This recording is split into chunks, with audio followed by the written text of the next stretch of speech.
చేసి వీళ్ళ తప్పులు కనబడకుండా అంటే వాస్తవంగా ఏదైతుందో అదే తుమ్మడి ఎట్టి వద్ద బ్యారేజీ నిర్మాణం చేయగలిగినట్టయితే కేవలం ఒక్క లిఫ్ట్ తో మాత్రమే మనకి ఎల్లంపల్లికి నీటిని తరలించుకునే అవకాశం ఉండగా ప్రాణహిత చెవెళ్ల ప్రాజెక్టును రీడిజైన్ అనే నెపంతో ఏదైతున్నదో 100 మీటర్ల దిగువకు తరలించి వీళ్ళు మీరు 3 లిఫ్ట్లు మేడిగడ్డ గాని అన్నార గాని సుందిల గాని 3 లిఫ్ట్ల ద్వారా కేవలం 38,000 కోట్లతో నిర్మాణం పూర్తయ్యేటువంటి ఒక ప్రాజెక్టే 1,20,000 కోట్లకు అంటే ఒక విధంగా ఇవాళ తెలంగాణ రాష్ట్రం అప్పులు ఊళ్ళకి నెట్టబడడం జరిగిందంటే దాని కేసీఆర్ గారే నైతికంగా బాధ్యత వహించాలని చెప్పంటున్నాను.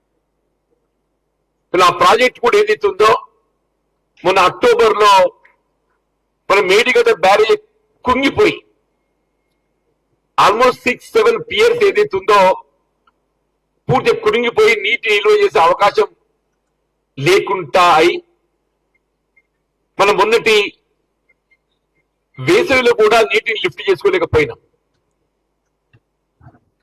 వీళ్ళ నేషనల్ డ్యామ్ సేఫ్టీ అథారిటీ ఏదైతున్నదో వారు పరిశీలించి స్వయంగా వీళ్ళు ఈ 3 బ్యారేజీలు కూడా మేడిగడ్డే గాని అన్నార గాని సుందిల్ల గాని వీళ్ళు మేడిగడ్డ కుంగిపోవడంతో పాటుగా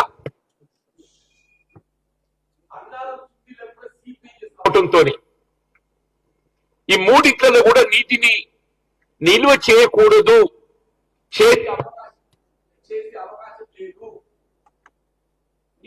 చేసినట్టయితే అసలు బ్యారేజెస్ కే ప్రమాదం ఏర్పడేటువంటి ఒక పరిస్థితి ఉత్పన్నమవుతుందని చెప్పని వాళ్ళు క్లియర్ గా రాష్ట్ర ప్రభుత్వం సూచిస్తే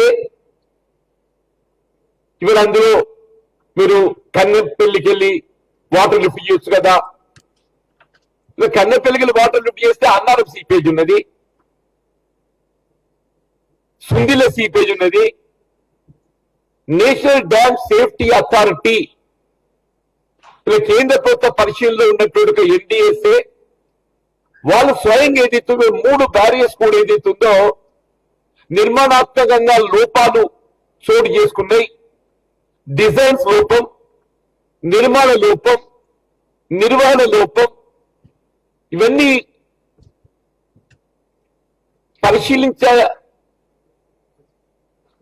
అవసరం ఉంది. కాబట్టి నీటి నిల్వ చేయకూడదని చెప్పి స్పష్టంగా రాష్ట్ర ప్రభుత్వానికి ఏదైతే సూచనలు చేశారు. వాస్తవాలన్నీ కూడా తెలిసి వీళ్ళు ఏ కాళేశ్వరం ప్రాజెక్ట్ ముప్పు గురి కావటానికి ఏదైతుందో గత ప్రభుత్వం వీళ్ళు కేసీఆర్ గారు నైతిక బాధ్యత వహించాలో దాన్ని కప్పిపుచ్చుకోవటానికి కొరకు వీళ్ళు ఒక విహారయాత్ర లాగా ఏదైతుందో ఈ కాళేశ్వరం ప్రాజెక్టే బీఆర్ఎస్ ఎమ్మెల్యేల ఎమ్మెల్సీల సందర్శన చూస్తుంటే తెలంగాణ రాష్ట్ర ప్రజానీకం ఇలా ఆశ్చర్యం వ్యక్తం చేస్తుందని చెప్పంటున్నాను. ఇవాళ ఏదైతుందో ఒకవైపు ఏదైతుందో న్యాయ విచారణ కొనసాగుతున్నది. ఇలా న్యాయ విచారణలో ఏదైతుందో వాస్తవాలు వెలికొచ్చే అవకాశం ఉన్నది. ఇవాళ నిర్మాణంలో ఉన్నటువంటి లోపాలు, డిజైన్ లోపాలు, వాటికి కావాల్సిన పూర్తి స్థాయి ఆమోదం లేకుండానే మీరు ఏ విధంగా నిర్మాణం తలపెట్టడం జరిగిందో తదుపరి కాలంలో నిర్వహణ కూడా లోపాలని చెప్పంటున్నారు. నిర్మాణ లోపం ఇవన్నీ కప్పిపుచ్చుకోవడానికి కొరకు ఏదైతే అటు న్యాయ విచారణ కమిషన్ ఏదైతుందో కొనసాగుతున్నది. వాస్తవాలు వెలికొచ్చే అవకాశం ఉన్నది. అవన్నీ కూడా కప్పిపుచ్చుకోవడానికి కొరకు వాస్తవంగా ఇప్పుడు కేసీఆర్ అనుభవం చెప్పి అనుకుంటే ఆయన అనుభవం అంతా ఏదైతుందో ప్రజానీకాన్ని తప్పుదో పట్టించడానికి ప్రయత్నం చేయడం జరుగుతుంది తప్ప మంచి కోసం చూస్తున్నది కనబడటం లేదా. నేషనల్ డ్యామ్ సేఫ్టీ అథారిటీ నీటి నిల్వ చేసే అవకాశం లేదు, చేస్తే ప్రమాదం పొంచి ఉన్నది, చేయకూడదు అని చెప్పని రాష్ట్రంలో సూచన చేసిన తదుపరి ఏ విధంగా కన్నెపల్లికి లిఫ్ట్ చేస్తారా? ఇది వాస్తవం కాదని చెప్పంటే నేను వాటర్ లిఫ్ట్ చేసే అవకాశం ఒకే ఒకటి రేపు ఎల్లంపల్లికి వెళ్ళి లిఫ్ట్ చేసే అవకాశం మాత్రం ఉన్నది. ఇప్పుడు ఎల్లంపల్లిలో దాదాపు 15 టీఎంసీ నీరు చేరుకున్నది. ఎగువ ప్రాంతం రైతాంగాన్ని ఆదుకోవటానికి కూడా తప్పకుండా రాష్ట్ర ప్రభుత్వం ఏదైతుందో ఎల్లంపల్లికి వెళ్ళి నీటిని తరలించేటువంటి ఒక మరి చర్యలు చేపడుతుందని చెప్పి నేను ఆశిస్తున్నాను చెప్పంటాను. ఎందుకంటే ఇప్పుడు 15 టీఎంసీ మరి capacity is about 24 to 25 TMC. మనకి ఇది వర్షాలు కురుస్తున్నాయి కాబట్టి కడెం ప్రాజెక్ట్ కూడా నిండింది. SRSP still at to fill it. కాబట్టి ఏదైతుందో ఏది ఎట్లున్నా కానీ మనకున్న ఒకే ఒక అవకాశం ఎల్లంపల్లికి నీటిని తరలించట. తప్పకుండా తెలంగాణ రాష్ట్ర ప్రభుత్వం ఏదైతున్నదో ఇవాళ నీటిపారుదల శాఖ ఎల్లంపల్లికి వెళ్ళి నీటిని తరలించడానికి ఉన్నటువంటి ఒక అవకాశాలను మీరు పరిశీలించి ఎల్లంపల్లికి నీటిని ఎగువ ప్రాంతానికి మీకు మిడ్మానర్కే కానీ ఎల్ఎండికే కానీ ఇంకెగువ ప్రాంతానికి మల్లన్న సాగరే కానీ అవసరం మేరకు ఏదైతే తరలించే అవకాశాన్ని పరిశీలించండి. మన ముందున్నటువంటి ఏకైక ప్రత్యామ్నాయం ఎల్లంపల్లికి తరలించడం తప్ప వేరే మార్గం లేదు. ఎల్లంపల్లికి నీటిని ఎల్లంపల్లి మనం సమృద్ధిగా నీరు చేరుకుంటే ఎల్లంపల్లికి నీటి తరలించే అవకాశం తప్ప మనకి 2 పంటలు కూడా చెప్పంటున్నాను నేను వేరే అవకాశం లేదు. ఈ పరిస్థితి ఎదుర్కోవడానికి కారణం కేవలం గత బీఆర్ఎస్ ప్రభుత్వం చెప్పక తప్పదని చెప్పంటున్నాను. ఆనాడే గత మీరు మహారాష్ట్రతో మీరు తుమ్మడి ఎత్తి వద్ద 148 మీటర్ లెవెల్ తోని మరొక బ్యారేజ్ నిర్మాణం చేసుకోవడానికి ఒప్పందం కుదుర్చుకున్నారు. వీళ్ళు మేడిగడ్డతో పాటుగా తుమ్మడి ఎత్తి వద్ద కూడా 148 మీటర్ లెవెల్ తో బ్యారేజ్ నిర్మాణం చేసి నీటిని తరలించుకోవడానికి ఏదైతుందో ఒప్పందం కుదుర్చుకున్నారు. మరి అటువంటి యొక్క తుమ్మడి ఎత్తి బ్యారేజ్ నిర్మాణం తలపెట్టలేకపోవడానికి కారణం ఏంటి? తుమ్మడి ఎత్తి వద్ద గట్ట బ్యారేజ్ నిర్మాణం చేస్తే మీ మేడిగడ్డ వట్టిపోతుంది. తుమ్మడి ఎత్తి వద్ద ఏ 148 మీటర్ లెవెల్ తో మనం బ్యారేజ్ నిర్మాణం చేసుకున్నా కానీ almost 8 months in the year 12 మాసాలలో 8 మాసాలతో నీరు పొందే అవకాశం ఉందని చెప్పంటున్నాయి. తుమ్మడి ఎత్తి కాలువలు కూడా మనం తవ్వుకున్నాం.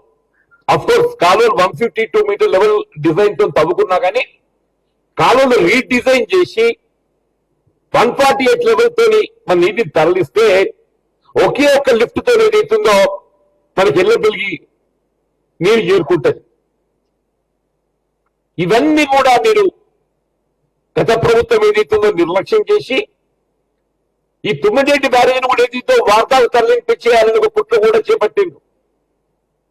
బేసిక్ గా వార్తా వైన్ గంగా 2 కలిస్తేనే మన ప్రాణహిత నది ఏర్పడుతుంది. వార్తా వైన్ గంగా అటువంటి వార్తా వైన్ గంగా సంగమం మన ప్రాణహిత నది అయితే వీళ్ళు ఒక పాయి ఉండేది 1/3 వాటర్ వార్తా పైన బ్యారేజ్ నిర్మాణం చేసి వైన్ గంగ కిందికి వదిలేటట్టు అంటే ఆ వైన్ గంగ ఏదైతుందో కింది కాలుష్యానికి వచ్చేట్టు అదే తుమ్మడేటి వద్ద మన బ్యారేజ్ నిర్మాణం చేసినట్టయితే ఇప్పటికి ప్రాణత నీటి మొత్తం కూడా ఏదైతుందో ఒక్క లిఫ్ట్తో మనకి ఎల్లంపల్లికి వస్తుండేనా. గత ప్రభుత్వం బీఆర్ఎస్ చేసినటువంటి ఒక తప్పులను కప్పిపుచ్చుకోవటానికి కొరకు కేసీఆర్ ఏ ఆలోచనతో మరి రీడిజైన్ అనే తెర మీద పట్టుకొచ్చిందో ఈ రాష్ట్రాన్ని అప్పులు ఎట్టడమే కాకుండా వాళ్ళ రైతాంగాన్ని ఏదైతుందో తీవ్ర సంక్షేమంలోకి నెట్టేటువంటి ఒక పరిస్థితి ఏర్పడటానికి కేసీఆర్ నైతిక బాధ్యత వహించాలని చెప్పంటున్నారు. కేసీఆర్ గారు నైతిక బాధ్యత వహించాలని చెప్పంటున్నారు. ఇప్పటికైనా ఏదైతుందో మీ విహారయాత్రలు మానుకోనండి. మీ విహారయాత్రలు మానుకోనండి. గతంలో మీరు చేసే తప్పులను ఇప్పటికైనా ప్రజల ముందు ఏదైతుందో క్షమాపణ కోరండి చెప్పంటున్నారు. You did mistake. ఆనాడు ఏదైతుందో మీరు 9 నిర్మాణం చేయబడేట్టుగా ప్రాజెక్టు కిందికి తరలించడంతో తెలంగాణ రాష్ట్రం ఏదైతుందో గత వేసవి కానీ ఈ వర్షాకాలం సంబంధించి రేపు ఇంకా రాబోయే వేసవి ఇవన్నీ కూడా రైతాంగం ఈ తీవ్ర సంక్షోభం ఎదుర్కోవడానికి కారణం ఏదైతుందో వీళ్ళు బీఆర్ఎస్ కేసీఆర్ గారు అని చెప్పక తప్పదని చెప్పంటున్నా. వీళ్ళు మీరు ఈ ముసలి కన్నీరు కాచడం మానుకోండి, ఈ ముసలి కన్నీరు కాచడం మానుకోండి అని చెప్పంటున్నా. దేవుందా ఇంకా మనకు సమయం ఉన్నది. వీళ్ళు ఆగస్టే మనకి ఏదైతుందో సమృద్ధి నీరు వర్షాలు కురిసి శ్రీరామ్ సాగర్ ప్రాజెక్ట్ నిండుకున్నట్టయితే మనకు ఆ వరద కాలంతో కానీ మిడిమానే నీరు చేరుకోవడం కానీ లేక ఎల్లంపల్లికి వెళ్ళి నీటిని తరలించుకొని ఏదైతుందో ఇలా ఎగువ ప్రాంతంతో పాటుగా హైదరాబాద్ త్రాగునీటి అవసరాలను తీసుకునేటువంటి ఒక మనకు అవకాశం లభిస్తుంది. హైదరాబాద్ త్రాగునీటి అవసరాలతో పాటుగా పారిశ్రామిక అవసరాలను కూడా తీర్చుకునే అవకాశం లభిస్తుంది. దయచేసి మీరు ఎన్ని రంగులు మార్చినా కానీ ఏదైతుందో తెలంగాణ ప్రజానీకం విజ్ఞులు ఇవన్నీ గమనంలో తీసుకొని మన ఫలితాలు మనం చూసాం. 2023 నవంబర్ ఫలితాలు చూసామని చెప్పంటున్నాను. ఇప్పటికైనా కొంత మీరు వాస్తవ దృక్పథాన్ని రండి. ఈ ముసలి కన్నీరు కాచడం మానుకోనండి, విహారయాత్రలు మానుకోనండి. మీరు చేసిన తప్పులు ఏదైతుందో తెలంగాణ ప్రజల ముందు ఏదైతుందో మీరు ఒప్పుకొని ఇలా క్షమాపణ కోరితే కొంత ఉపశమనం లభిస్తుంది మీకు అని చెప్పని పేర్కొంటుంది. ఇప్పుడు తుమ్మడి ఎటువంటి బ్యారేజ్ నిర్మాణం చేస్తే మనపై పడేటువంటి ఆర్థిక భారం 10,000 కోట్లకు మించదు, 10,000 కోట్లకు మించదు. మరి తుమ్మడి ఎటువంటి మనం 148 మీటర్ తోని బ్యారేజ్ నిర్మాణం తలపెట్టినా కానీ మనకు ఆల్రెడీ కాలువలు తవ్వి ఉన్నాయి. Only thing is to redesign ఇచ్చి 152 మీటర్ కలిసి 148 మీటర్ కు రీడిజైన్ చేసుకోవాలంతే. జైపూర్ వాగు ద్వారా సుందీలో ఎగువకు నీరు వచ్చే అవకాశం ఉంది. మనకు సుందీలో ఎగువకు నీరు వస్తే ఆల్రెడీ సుందీల దగ్గర మనకు పంపింగ్ స్కోప్ ఉన్నది ఆల్రెడీ. అంటే మనకు మాక్సిమం బ్యారేజ్ కాస్తే కాలువలో రీడిజైనింగ్ తప్ప మనపై పడే భారం లేదు అని చెప్పంటున్నాను. దీంతో భవిష్యత్తులో ఏదైతుందో మనకు 2 అదనపు లిఫ్ట్లు ఏదైతుందో నిర్వహణ భారం తప్పిపోతాయి. తుమ్మడి ఎట్టి వద్ద గట్ట మనం బ్యారేజ్ నిర్మాణం చేసుకొని ఎల్లంపల్లికి నీటి తరలించుకుంటే మనం ఒకే ఒక లిఫ్ట్ తో నీటి తరలించుకునే అవకాశం ఉంది. ఇవాళ 3 లిఫ్ట్ల స్థానం ఒక లిఫ్ట్ తో నీరు చేరుకుంటాయి. మనం 2 లిఫ్ట్లు ఏదైతుందో నిర్వహణ భారం మన సేవింగ్ అయిపోతుంది, తగ్గిపోతాయి. కాబట్టి ఏదైతే ఇప్పటికైనా అటు వార్తని కూడా మీరు ఏదైతే కొత్తగా తెరపై బతకొచ్చారో దాన్ని కూడా నిలిపివేయండి. నేను ఈ ప్రభుత్వం కూడా విజ్ఞప్తి చేస్తున్నాను. మన శాసన మండలి కూడా అంశాలు ప్రస్తావించిన వార్తా వాయిన్యంగా సంగమంతో ఏర్పడే ప్రాణహిత నీటిని పూర్తి స్థాయిలో వినియోగించుకోవాలంటే మనకి ఏకైక మార్గం తుమ్మడి ఏటి వద్ద బ్యారేజ్ నిర్మాణం చేయటం ఏం చెప్పంటున్నాను.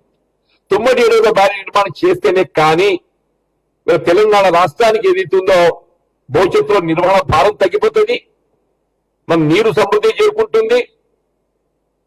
తెలంగాణ ప్రాంతం ఏదైతుందో సాగునీటితో పాటుగా హైదరాబాద్ సాగునీటికి సంబంధించే కానీ పారిశ్రామిక అవసరాలు కానీ మనం కాదు నీరు పొందే అవకాశం ఉంటుందని చెప్పి పేర్కొంటాం.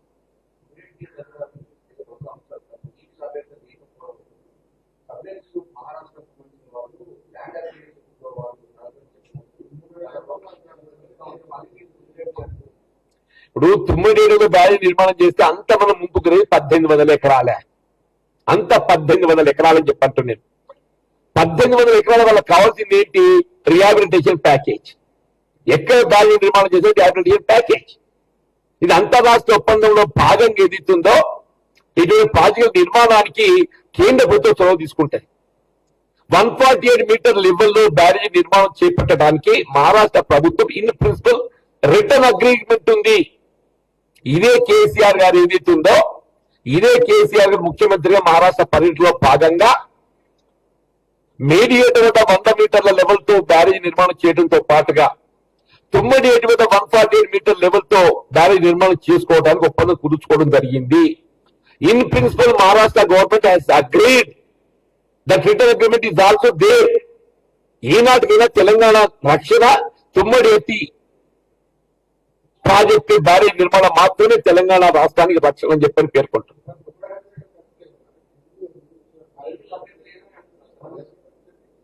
ఇప్పుడు మనకు కాళేశ్వరం పరిస్థితి కొరకు అని చెప్పాను, నువ్వు 2 నిర్వహణ భారం తెచ్చుకోవద్దు కదా.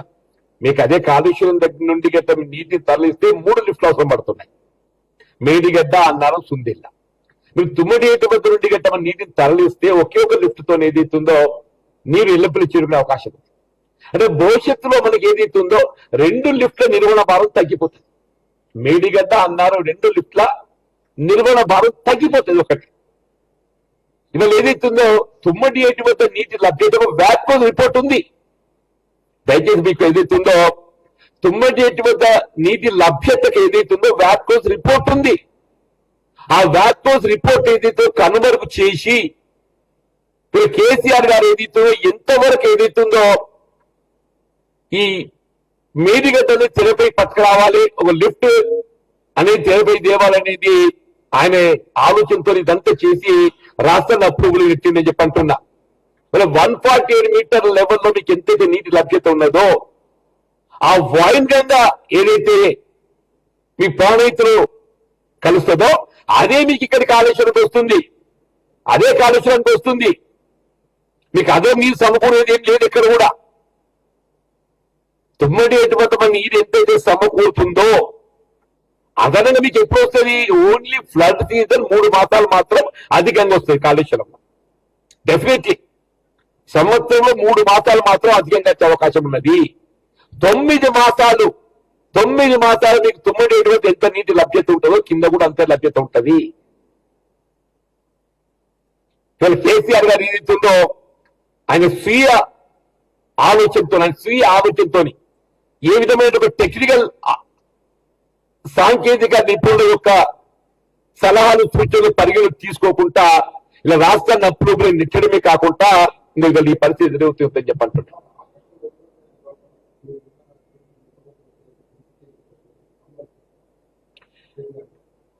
ఇప్పుడు సార్ నాకు మిత్రులు ఆశ్చర్యం కలుగుతుందా? ఐఎమ్ సారీ, ఆయననే చెప్పే ఆగస్ట్ 2 ఎట్లా లిఫ్ట్ అయితే ఎల్లంపల్లికి వెళ్ళి ఆగస్ట్ 2 వరకు ఎల్లంపల్లి వాటర్ ఎట్లా లిఫ్ట్ అవుతుంది? మీకు లిఫ్ట్ అయ్యేది ఎక్కడికి వెళ్ళి అవుతుంది? ఎల్లంపల్లికి వెళ్ళి అవుతుంది,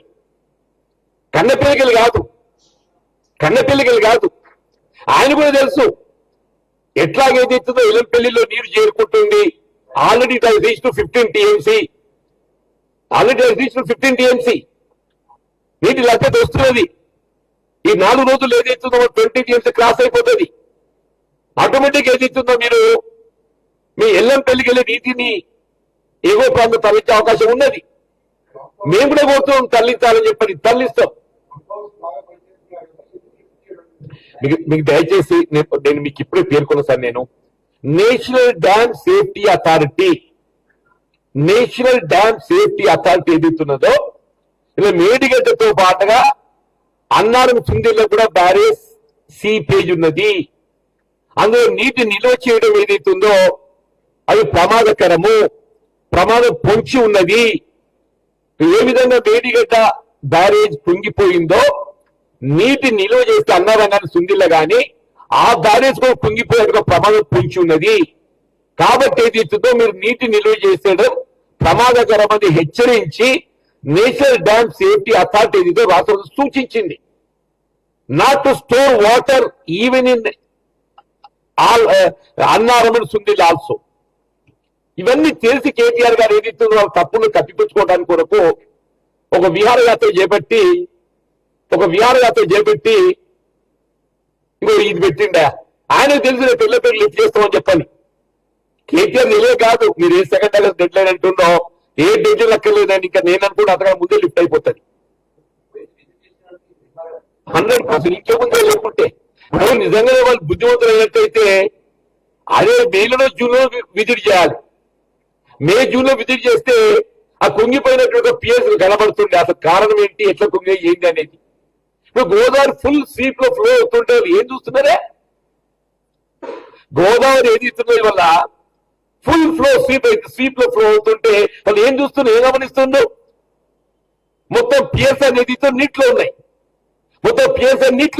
వాళ్ళు ఏం చూస్తున్నారు, ఏం గమనిస్తుండ్రు? దీని విహారయాత్ర ఇంకేమంటారు? చెప్పంటున్నా.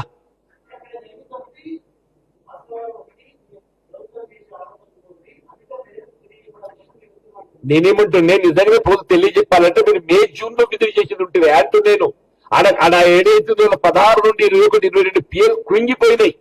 ఇది రాష్ట్ర ప్రభుత్వం పేర్కొంటుంది కాదు, ఇది కేంద్ర ప్రభుత్వ పరిశీలనలో వచ్చినటువంటి ఒక నేషనల్ డ్యామ్ సేఫ్టీ అథారిటీ వాళ్ళు పరిశీలించి ఈ పిఎల్ కుంగిపోవడము, వీళ్ళు ఏదో మేటిగడ్డ బ్యారేజ్ పలుగులు వచ్చింది, వీళ్ళు కళ్ళ కట్టడి కనబడి కేంద్ర ప్రభుత్వ పరిశీలనలో నివేదికలు ఇస్తుంటే మమ్మల్ని ఏంటంటే ఈ నివేదికలు రాష్ట్ర తయారు చేస్తున్న నివేదికలు కాదు కదా. కేంద్ర ప్రభుత్వ పరిశీలనలో వెలుగులోకి వస్తున్నటువంటి వాస్తవాలు కూడా మీరు కప్పిపూజ ప్రయత్నం చేస్తా అంటే మిమ్మల్ని ఏమనాలి అంటున్నారు, మిమ్మల్ని ఏమనాలని చెప్పంటున్నారు. దయచేసి ఏదైతుందో తెలంగాణ ప్రజల విద్యులైన అందుకే ఏదైతుందో మన ఫలితాలు చూసాం గమనించి ఇంకా కూడా మళ్ళీ మీరు అదే బాట నడుస్తామని చెప్పడం ఎవడేం చెప్తారా? మీరు ఇంకా అదే బాట నడుస్తుంటే ఎవడేం చెప్పాలి మీకు? నేషనల్ డ్యామ్ సేఫ్టీ అథారిటీ ఏదైతే రిపోర్ట్ ఇక్కడ వైట్ పేపర్ ఇది కళ్ళ ముందు ఉన్నది. నేషనల్ డ్యామ్ సేఫ్టీ అథారిటీ సూచనలు ఏదైతుందో కళ్ళ ముందుంది, ఇక్కడ వైట్ పేపర్. ఈ మాసం ఇది రాష్ట్రంలో సృష్టి కాదు కదా. దయచేసి ఏదైతే ఇప్పటికైనా అందుకే పేర్కొన్నా నేను, రేపు ఎట్లా జ్యుడిషియల్ కమిషన్ వాళ్ళు నివేదిక ఇచ్చబోతారు, ఆ నివేదిక కనుగొని ఏం జరగబోతో గమనిస్తాం. ఈ లోపల ఏదో కొంత నైతిక బాధ్యత వహించి ఈ తప్పులు ఒప్పుకుంటే బాగుంటుందని చెప్పి సూచన చేస్తున్నా. Thank you.